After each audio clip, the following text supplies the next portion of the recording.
Welcome to the Future of Field Service podcast. I'm your host, Sarah Nicastro. Today, we're going to be clarifying the difference between digital transformation and innovation.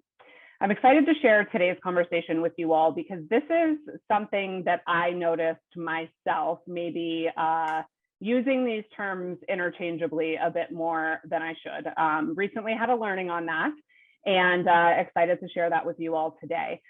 Welcoming to the podcast, Dan Toma, who is an innovation thought leader, award-winning author of 2 books, The Corporate Startup and Innovation Accounting, as well as co-founder of innovation advisory firm Outcome. Dan, welcome to the Future of Field Service podcast. Sarah, thank you very much for having me. Yeah, thanks for being here. Okay, so before we dig into it, tell our listeners a little bit more about yourself and your journey. Sure.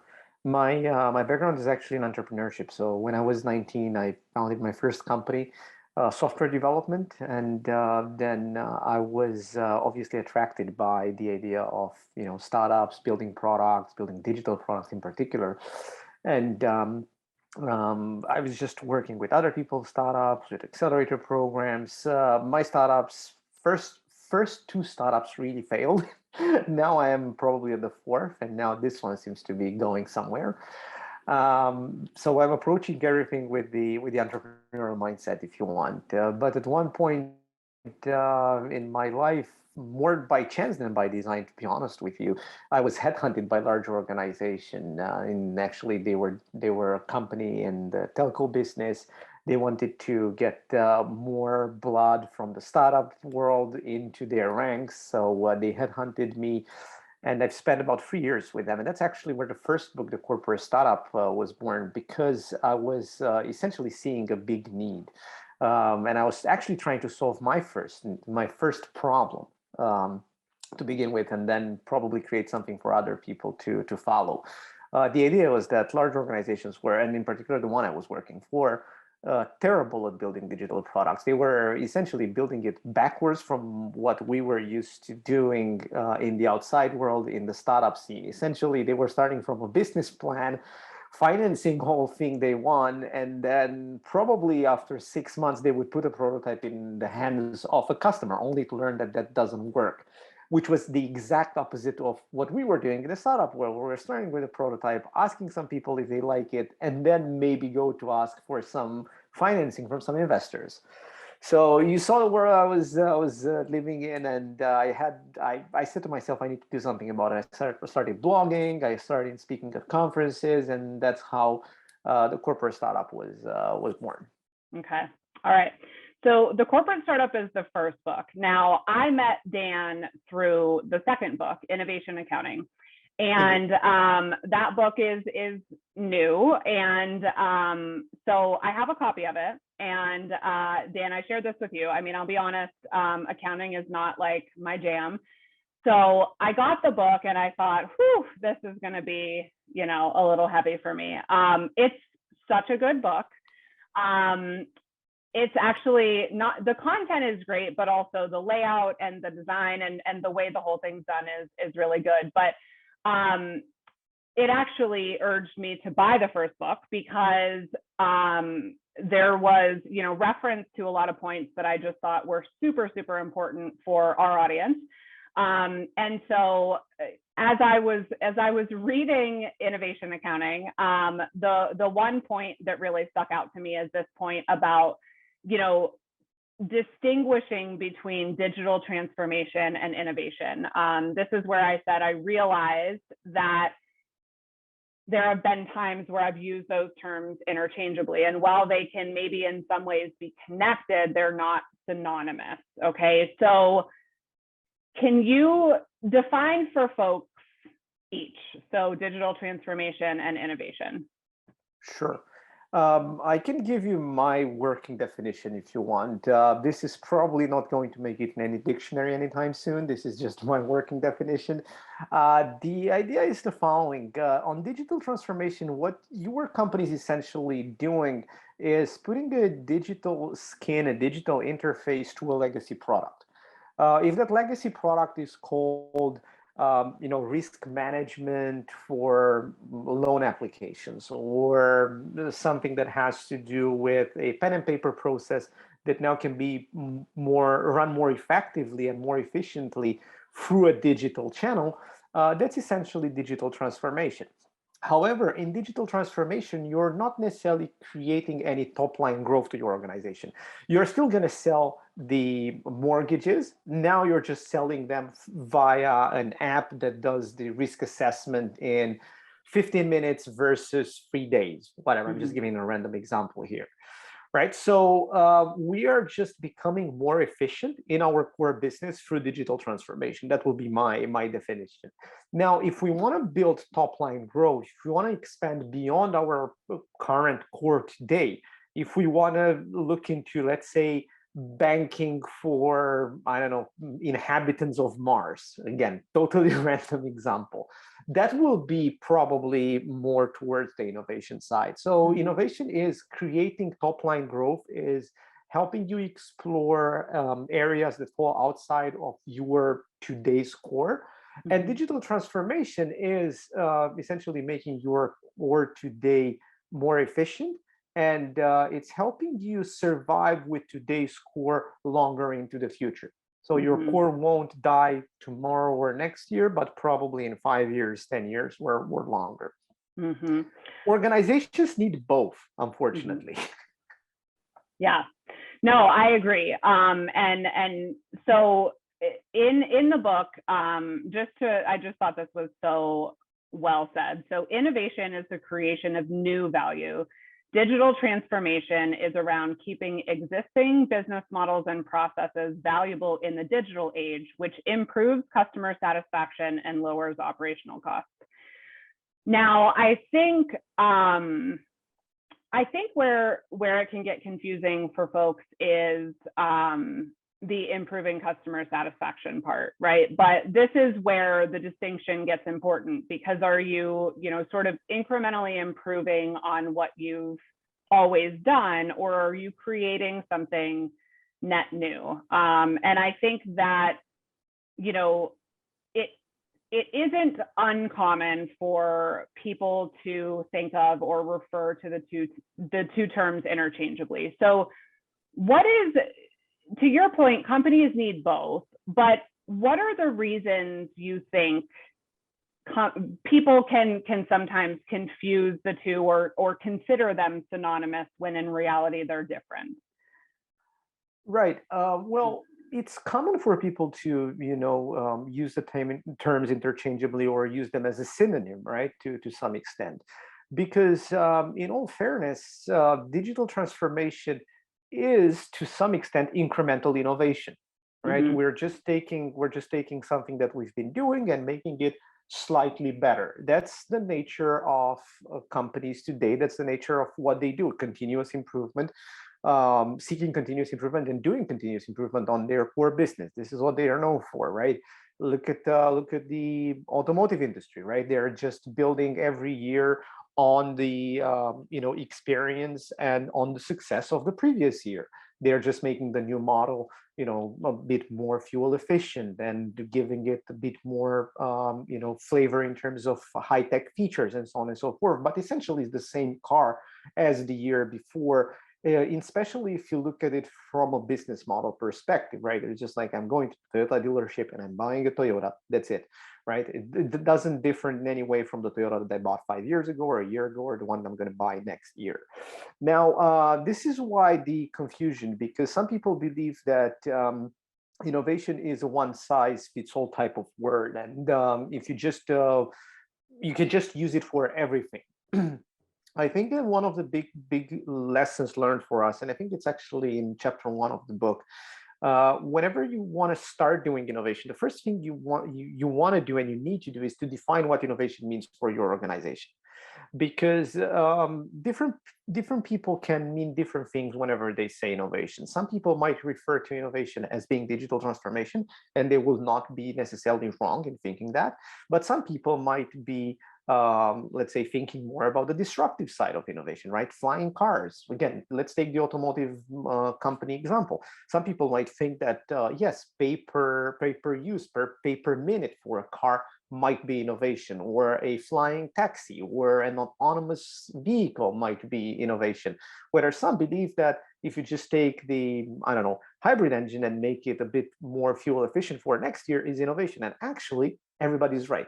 This is why it's very important in your organization to have very clear definitions and very clear boundaries between various types of innovation, digital transformation and innovation, or different parts of the spectrum of innovation, because essentially the way you are defining these is going to inform how you approach them, the tools you use, the processes you use, the indicators you put in place. Speaking about innovation accounting, we can't hope to measure incremental innovation or digital transformation with the indicators that we propose in the book for breakthrough transformation, and vice versa.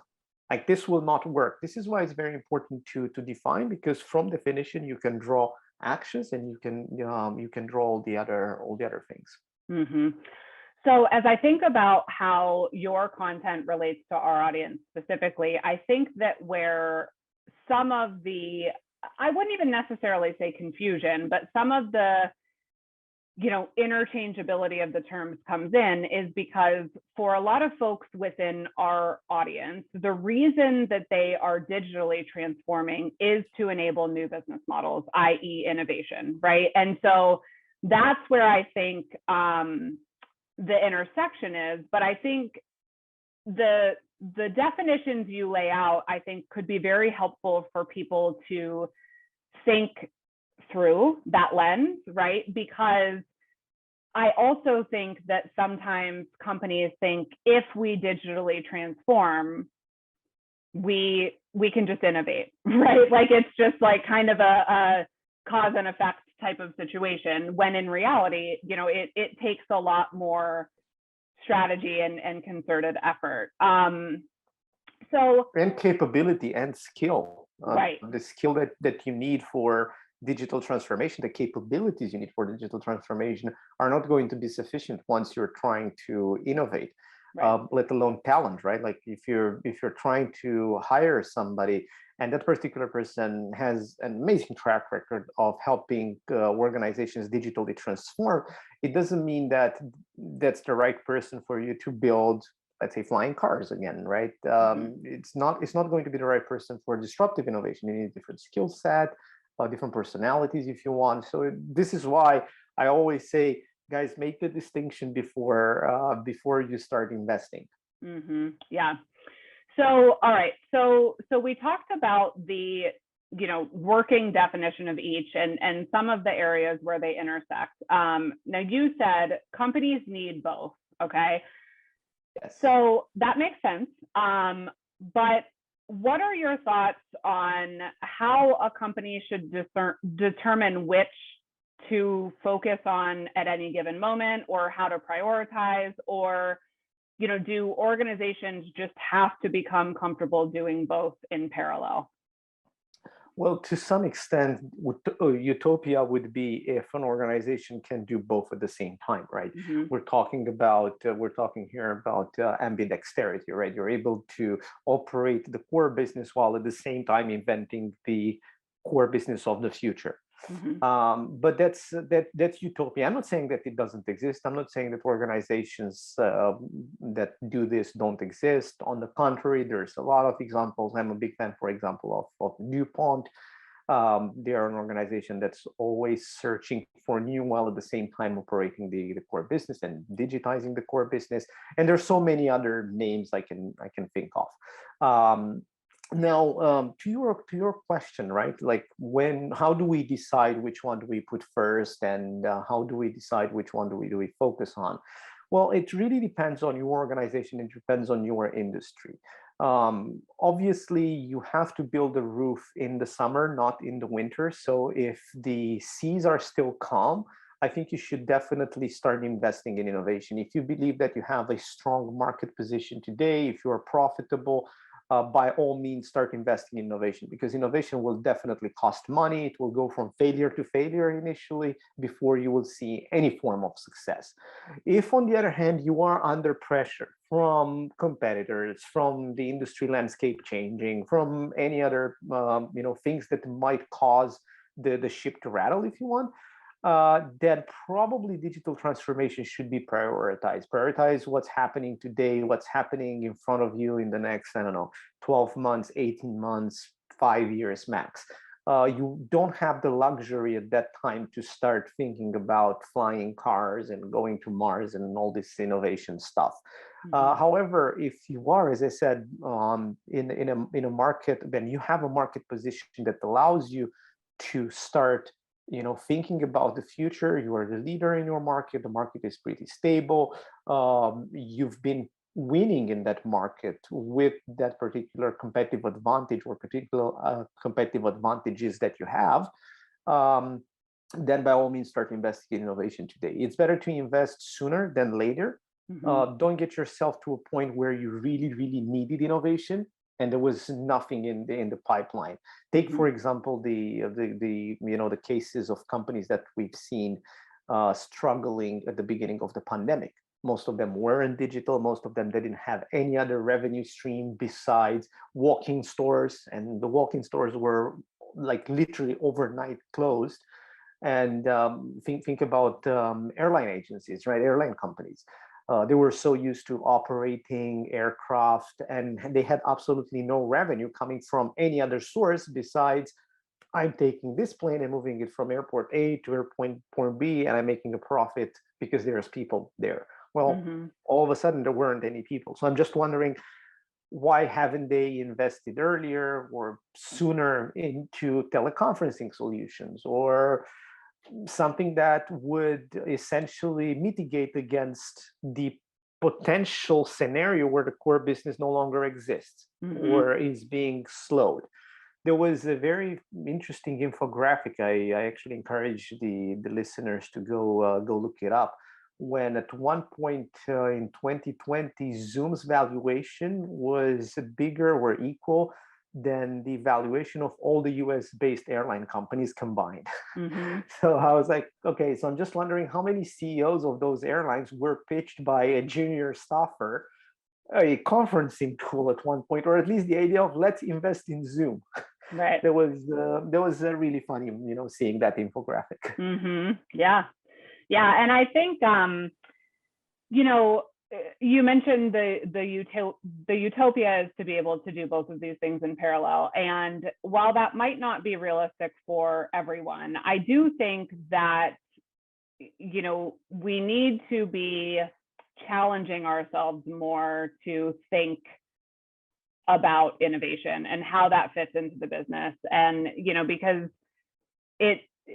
you see a lot of those thoughts and ideas and practices just getting pushed, because it isn't the thing right now, but that's the whole point, right? So, I think it's something that, companies that aren't doing both simultaneously need to be thinking about how they can make more room for innovation without, sacrificing the current business.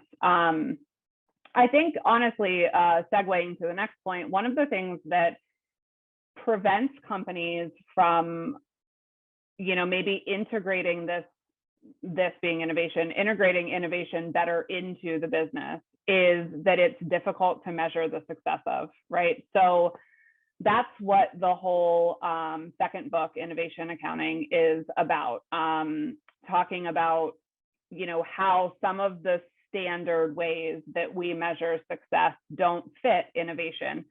So obviously we don't have time to get into all of the details of that book, but can you sort of give an overview of why those standard practices don't work for innovation? Sure. Again, Innovation Accounting is the book that, to be honest with you, I always wanted to write, but I had to write a corporate startup before writing Innovation Accounting. First of all, I was not mature enough. I didn't understand innovation as well back then as I understand it now. This is why it took probably 5 years to to start thinking about innovation accounting and start writing that. One of the interesting things about the world that we live in is that the value of tangible assets, if you want, the value not in terms of their monetary value, but their value in terms of your business is going down. They are becoming a commodity. If we want, Dan and Sarah can start an airline tomorrow. It's not a big competitive advantage to buy an aircraft, or to buy a parking spot at Heathrow or something like that, right? That's becoming a commodity. Why we will never win against British Air or Southwestern or Lufthansa is on operating the airline, operating that asset. And obviously with digital companies, this is getting even more interesting. Think about Twitter, think about Spotify, think about Netflix. What is the value of their physical assets? Well, the servers, the desks, the computers, that's fine. I mean, everybody can buy that. What people can't buy is the culture within Spotify. What people can't buy and replicate is the algorithm that Netflix is using to suggest all those videos for you to watch. What we can't buy is the customer centricity of Zappos, right? We can buy the desk that Zappos is using. We can buy the computers people are using whenever they upload products online on the platform, but we can't buy that culture. We can't buy their approach, their process.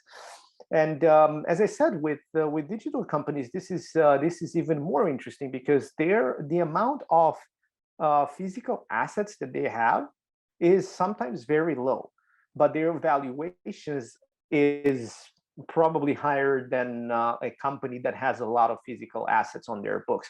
Why? Because us as a society, we value them differently because we look at them through the problems that they solve, through how much they are being used, to the network effects that they have baked into their business models.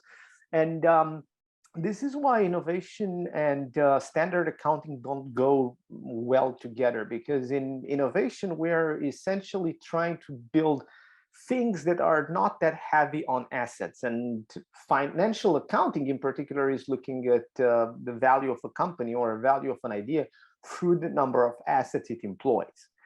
And actually, with innovation, we're doing the exact opposite. We want to employ as little assets as we can. Take, for example, Airbnb or Uber, right? How many cars does Uber have? Well, zero, because they don't own anything. And the same goes for Airbnb. How many, rooms do they own? Unlike Hilton, which they own, I don't know, millions of rooms around the world. Airbnb doesn't. And this is why the two systems, if you want, the innovation system and the financial accounting system, were not meant to go hand in hand. This is why we struggled, as I said, for quite some time to build a complementary system to financial accounting that's able to account for digital innovation, that's able to account for early stage innovation. Even more interesting, to account for early stage innovation when you have an acute absence of financial data. If we started a startup tomorrow, we're probably not going to be profitable for the next quarter or for the next 2 years. And in some companies, take Tesla, for example, or FedEx or Amazon, they weren't profitable for the first 5 years, right? We need to have a system. We need to have a system that allows us to say, yes, this idea is going to be successful, but in the future, not now. Let's not discontinue it.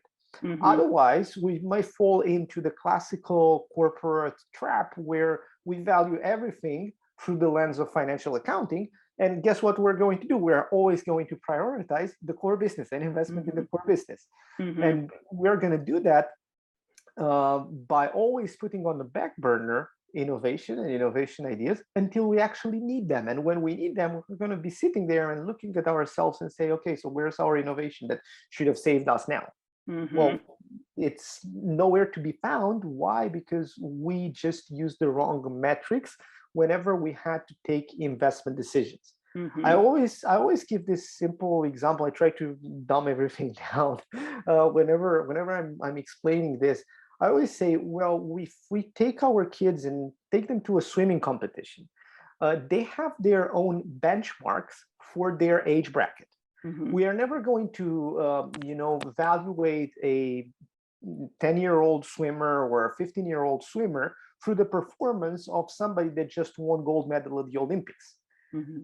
because it's just impossible for a 10-year-old to compete with a 20-year-old and be able to hit the same benchmark. This is why for every age group we have different benchmarks. So if we do that in sports, if we do that in with athletics teams, why don't do this with business? Why not do Hmm. this with innovation? Why do we compare an idea that was essentially founded 3 months ago or 3 weeks ago or 3 days ago with the core business that we've been having for about 100 years? Hmm. We should never do that, because we're going to be super disappointed by what we have in front of us, what we learn, and as a result of that, we're just going to invest in the core business. Hmm. Yeah. And to your point, failure is a natural part of innovation. So then what 100%. happens is, these companies reach that first failure point, panic and jump ship, and so yeah, so the book is it gives some really good perspective on, why we need to be thinking about this differently and what those more reasonable and worthwhile metrics are. So I'm going to ask you a couple of pretty unfair questions, because I'm really asking you to sort of, scan the memory banks and give us a nugget out of a whole lot of knowledge. But so thinking about digital transformation specifically, what would you say is the biggest myth or misstep that you would caution folks against with digital transformation? I would say that probably the biggest mistake organizations make when they want to do digital transformation is thinking that they only need digital transformation.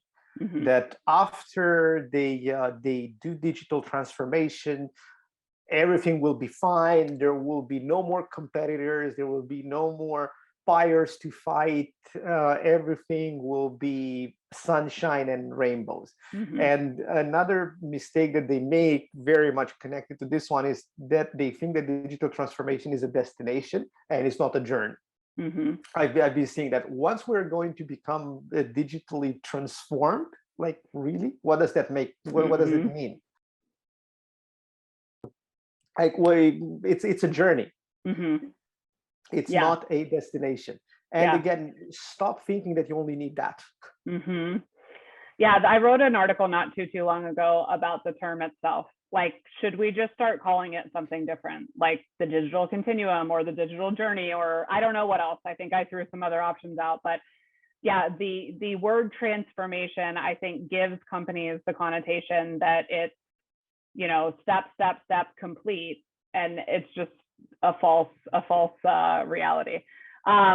Okay, so same question, but for innovation. What is the biggest myth or misstep you see related to innovation? I think, again, from my experience, one of the biggest mistakes I've seen organizations make is that they focus too much on the technology side. Mm-hmm. They believe innovation equals technology, and they only focus on technology. They ignore customer experience innovation. They ignore channel innovation. They ignore business model innovation. They just believe that if they are just going to, invest in blockchain or invest in AI, that will be enough. My question to them would be, okay, you invested in this amazing AI technology. What do you do with it? Mm-hmm. What is the product that you were building? What is the value that you're creating for an end user with that AI? Mm-hmm. Just saying that we acquired it and we're going to sell it to our customers is not enough, and that's not Mm-hmm. innovation. That's at the very best, some low-key entrepreneurial mindset, but that's Mm-hmm. definitely not innovation. I think too many organizations focus too much on the next shiny technology, Mm-hmm. uh, without actually remembering the fact that the technology needs to work in an ecosystem. It needs to be built within a product that people would like. and people will benefit by using that particular product, so on and so forth. So stop thinking technology, think wider than technology. Think business model, think customer experience, think customer engagement, think channel. Yeah, good. So I thought of one other question, Dan, which is, you mentioned that you were headhunted and you went to work for this telecom, and they wanted you specifically because of your entrepreneurial background, and so I think kudos to them for understanding that they needed more of that to innovate. But obviously, you got in there and were like, whoa, what did I sign up for, right? So I think the idea is a good idea. I think the idea of recognizing that if you are relying solely on your legacy talent to innovate, that could be, significantly more challenging. It's sometimes very helpful to have outside perspective, outside ideas, outside talent, right? What, though, is the key to companies creating a better culture for innovation to exist? And I realize that's not an easy question to answer, but if you had to give some initial advice for people on, okay, if you recognize you want to create more innovation and you want to bring people into the business to do that, then, start by doing X or not doing Y. Right. It's definitely a difficult question, and I'm not hoping to have the right answer here. I mean, it's probably one of the questions that's been puzzling thinkers for years now, decades. I would venture I'll definitely venture here a suggestion. First of all, you should really make a point out of the fact that you really want to grow through innovation. Meaning that you are heavily investing in innovation, and not just investing dollars, but investing time. Make sure that your leadership speaks about innovation on an ongoing basis, that they champion innovation with every opportunity that they have, and that innovation really sits on their agenda, literally sits on their agenda. Like they have time, booked in every week, every day, every quarter to just focus on innovation. And then the other point would be start improving your innovation process, because process will drive culture. And if you want to have a new culture, if you want to attract people with a different mindset, build a system that will force some old people to realize that probably innovation is not for them, and will force HR to start recruiting for innovation. It's a very good point you brought up, and this reminded me of some work I've done with an insurance company out of Germany. I'm not going to name names here, but the idea was the following: the head of the innovation lab, this was the lab tasked with building beyond core experiences, beyond core solutions. Bear in mind, this company was 150 years old, so something like that. And some people actually, I think, were 150 years old as well. This guy was tasked with running the lab, building the insurance of the future, think beyond core, so on and so forth. The problem for him was that, in spite of the new lab that he had, the new processes that he used, all the thought leadership that he brought in, the problem was that HR was only hiring people that had insurance written on their CVs, people that worked with other insurers in the region, sometimes even brought them from abroad. And he said, I can't innovate with these people, because these people can only think insurance in the way that insurance has been thought about for the past 50 years. I need to have people that come from automotive. I need to have people that come from the music industry, from entertainment, from travel, people that think differently about insurance, because they don't have that legacy. Obviously, it was very difficult for him to do that, and obviously he was fighting an uphill battle with HR. But the point I'm trying to make here is that if you want to really become an innovative organization, make sure that you have a strategy, make sure that you speak about innovation, make sure you champion, and by all means, make sure that HR is on board with you.